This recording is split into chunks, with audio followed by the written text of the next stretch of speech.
আমার প্রশ্নের মধ্যে বের করতে বলছে যে পি এবং কিউ এরটা মান বের করো। আচ্ছা, ভালো কথা। দেখেন, পি এবং কিউ কিন্তু দুইটা আলাদা চলক। আমি ক্লাসের মধ্যে বলছিলাম যে দুইটা চলকের মান বের করার জন্য আপনাকে দুইটা সমীকরণ তৈরি করতে হবে। এখন প্রশ্নের মধ্যে দুই একটা ইনফরমেশন দেওয়া থাকে যেটাকে ব্যবহার করে আপনি কি করতে পারবেন, দুইটা সমীকরণ তৈরি করতে পারবেন। তাহলে এই প্রশ্নের মধ্যে কি তথ্য দেওয়া আছে একটু যদি পড়ি আমরা। দেখেন তো, লেখা আছে না, তিনি মোট ৬০,০০০ টাকা কি করলেন, ঋণ নেন। ক্লাসের মধ্যে বলছিলাম বারবার যে ভাইয়া, ঋণ নেওয়া আর আসল একই। আপনি যেই টাকাটা ঋণ নেবেন সেই টাকাটাকে আপনি আসল ধরতে পারবেন বা আসল বলতে পারেন ওই জিনিসটাকে। তো এখানে লেখা আছে মোট ৬০,০০০ টাকা ঋণ। তাহলে যেহেতু ঋণের কথা বলা আছে, তার মানে আসলের এখানে আমার কাজ করতে হবে। আর মোট মানে কি, আসলগুলো কি করতে হবে, যোগ করতে হবে। মোট ঋণ, মোট মানে যোগ, আর ঋণ মানে আসল। আমি আসলগুলো যোগ করব, যোগ করে কার টাকার সমান হবে ভাইয়া, ৬০,০০০ টাকার সমান। আবার বলছে বছর শেষে, বছর বলতে এখানে বছর কোনো উল্লেখ করা হয় নাই। এখানে দেখেন প্রশ্নের মধ্যে যদি পড়েন, এখানে কিন্তু এক জায়গাতেও বছরের কথা বলেনি, ৩ বছর ৪ বছর, শুধু বলছে বছর শেষে। তাহলে এখানে আমাকে ১ বছর ধরে নিতে হবে। আর বলা আছে ৫,০৪০ টাকা মুনাফা। ঠিক আছে? তার মানে প্রথম যে ইনফরমেশন ছিল বা প্রথম যে সমীকরণ তৈরি করব, সেখানে আসলের কথা উল্লেখ করা আছে, ঋণ নেওয়া। আবার দ্বিতীয় যে ইনফরমেশনের কথা বলা আছে, সেখানে আবার বলছে মুনাফা। তাহলে মুনাফা বলতে কি, যে আমি কি করব, এই যে উপরে যে ৮%, ৯%, পি টাকা, কিউ টাকা, এগুলোকে ব্যবহার করে আমি প্রথমে মুনাফা বের করব। আবার মুনাফাটাকেও কি করতে হবে ভাইয়া, যোগ করতে হবে। যোগ করে আমার কার সমান হবে, ৫,০৪০ টাকার সমান হবে। তাহলে দুইটা সমীকরণ তৈরি করার কথা। ১ নম্বর সমীকরণ হচ্ছে আসলকে নিয়ে, আর ২ নম্বর সমীকরণটা হচ্ছে মুনাফাকে নিয়ে। তাহলে আমি প্রথমে দেখি একটু প্রশ্নের মধ্যে, যে ৮% লাভে পি টাকা এবং ৯% হারে কিউ টাকা ঋণ নেন। তার মানে পি টাকাও ঋণ নেওয়া আছে, কিউ টাকাও ঋণ নেওয়া আছে। পিটাকেও আসল বলতে পারবো, কিউটাকেও আসল বলতে পারবো। যেহেতু মোটের কথা বলা আছে ভাইয়া, মোট ঋণ, মোট মানে যোগ করা, তার মানে এইখান থেকে পি আর এখানকার কিউ আমি যোগ করব।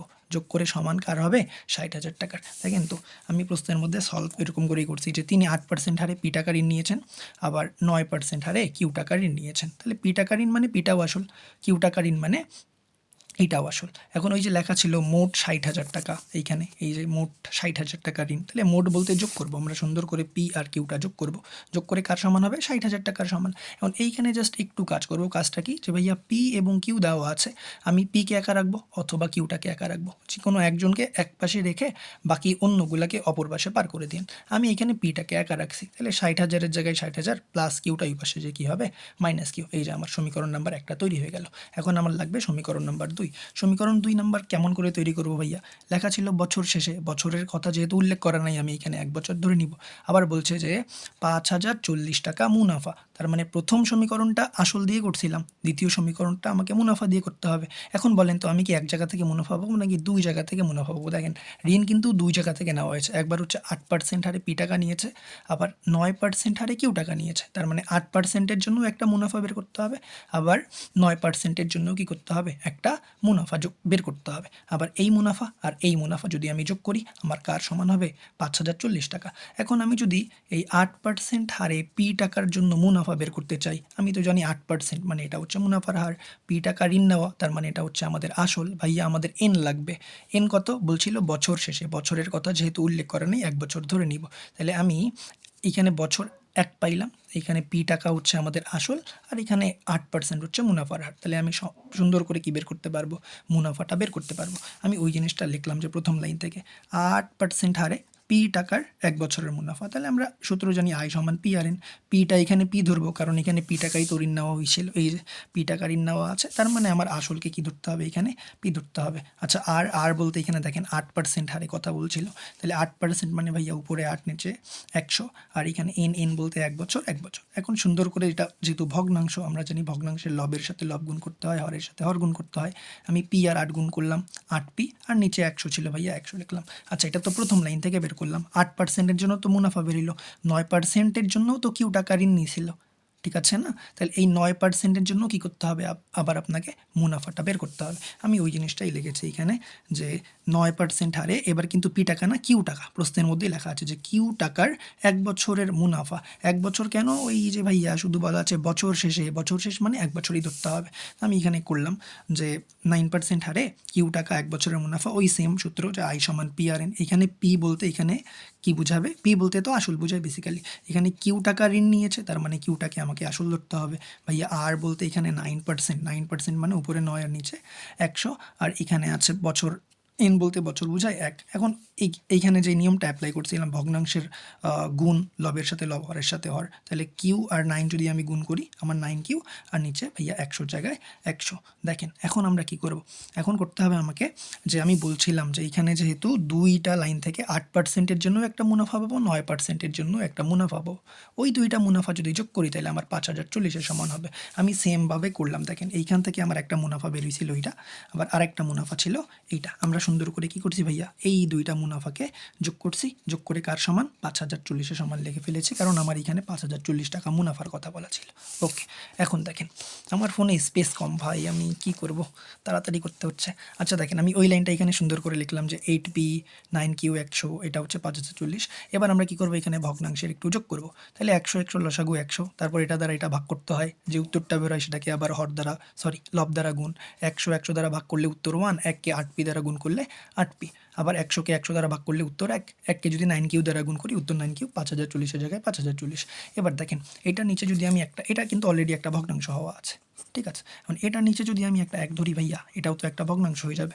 এখন দুই দিকে দুইটা ভগ্নাংশ, মাঝখানে কোন চিহ্ন, সমান চিহ্ন, তার মানে কি করতে হয়, আর গুণ করতে হয়। আমি সুন্দর করে এই 8p প্লাস 9qকে 1-এর সাথে গুণ করলাম, যা আছে তাই, আর এই 100-র সাথে যদি আমি 5040 গুণ করি আমার এই জিনিসটা বেরোবে। এখন এই জিনিসটা একটু খেয়াল করেন এখানে, যে ভাইয়া আমি সমীকরণ নাম্বার 1 তৈরি করছিলাম এমনিতেই নাকি ব্যবহার করার জন্য? অবশ্যই ব্যবহার করার জন্য। দেখেন তো আমি সমীকরণ 1 নম্বরে কী করছিলাম, এখানে 1 নম্বরে আমি এখানে জাস্ট পি এর মানটা বের করছিলাম না, পি সমান 60,000 বিয়োগ কিউ, তাহলে এই পি এর মানটা হচ্ছে কি আমাদের, দেখেন তো পিটা হচ্ছে আমাদের 60,000 বিয়োগ কিউ, ঠিক আছে। এখন আমাদের এইখানেও তো দেখেন এই লাইনটা যখন আমি করলাম এইখানে কি আমার পি ছিল না, এই যে পি, তাহলে এই পি এর জায়গায় আমি কি এই মানটা ইনপুট দিতে পারবো না, পি সমান 60,000 বিয়োগ কিউ। জাস্ট আমি কি করলাম, এইখানে যে পিটা ছিল এই পি এর পরিবর্তে সমীকরণ 1-এ যে 60,000 মাইনাস কিউ ছিল সেটা বসিয়ে দিয়েছে, তারপরে প্লাসের জায়গায় প্লাস, 9-এর জায়গায় 9, কিউয়ের জায়গায় কিউ, আর ভাইয়া এই দুইটা যোগ করলে তো আমার এটাই হবে, যোগ তো না, গুণ করলাম, গুণ করে আমার কি হবে, এইটা বের হবে। তারপর আমরা জানি ভাইয়া 8-এর সাথে এটা গুণ অবস্থায় আছে, গুণ করলে বের হবে এইটা, আবার 8-এর সাথে মাইনাস কিউও গুণ অবস্থায় আছে, গুণ করে হবে এইটা, 9 কিউয়ের জায়গায় 9 কিউ, এইখানে যা আছে তাই। এখন দেখেন এখানে যদি এই 8টা কিউ, এখানে 9টা কিউ, ভাইয়া অবশ্যই বিয়োগ করতে হবে, তাহলে বিয়োগ করে কয়টা কিউ বের হবে, একটা। আবার এই জিনিসটা আমাকে যেহেতু কিউ এর মানটা বের করতে হবে, কারণ এখানে কিউটা হচ্ছে আননোন, আমি কিউটাকে একা রাখবো আর বাকি সব সংখ্যাগুলোকে ওই দিকে পার করবো, তাহলে 54,000 জায়গায় 54,000, বা এখানে 54,000 না যা আছে এখানেও তাই। আর এই যে 48 জিনিসটা আছে এটার সামনে তো যোগ ওই পাশে যে কী হবে, বিয়োগ। এখন কিউ যদি সুন্দর করে বিয়োগ করেন আপনার উত্তর বের হবে কি, এখানে ভাইয়া 24,000 টাকা।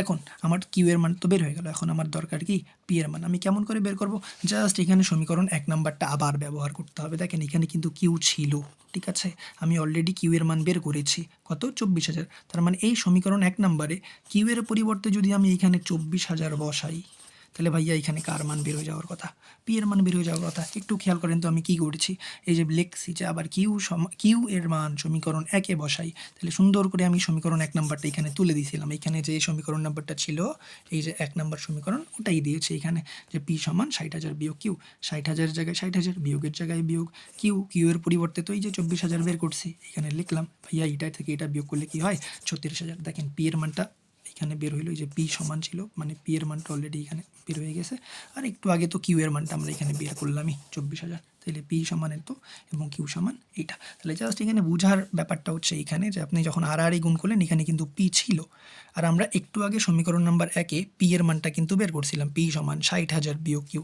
জাস্ট এখানে পি এর পরিবর্তে আমরা 60,000 বিয়োগ কিউ লিখেছি, আর এইটার পি গুণ অবস্থায় আছে তার জন্য এখানে মাঝখানে গুণ। তারপরে ভাইয়া এইটার সাথে এইটা গুণ করলে এইটা, এটার সাথে যদি আমি মাইনাস কিউ গুণ করি এইটা, এইখানে ভাইয়া একবার যোগ বিয়োগ করছি, 9টা কিউ থেকে 8টা কিউ বিয়োগ করলে তো একটাই হয়, আর যেহেতু কিউ এর মানই বের করতে হবে বাকি সবগুলোকে ওই দিকে পার করে দিই, তাহলে এইখানে কত আছে, 1,000,000 অযুত 50,000 বিয়োগ এই 48,000টা ওই পাশে গিয়ে কেউ বিয়োগ, সুন্দর করে বিয়োগ করলেন, বিয়োগ করে আমার উত্তরটা বের হয়ে গেছে। বাকিটা যদি না বুঝেন একটু টেনে ভিডিওটা ব্যাক নিয়ে যাবেন, যেখানে বুঝেন নাই 2বার দেখলেই ভাইয়া আশা করি বুঝে যাবেন এটা।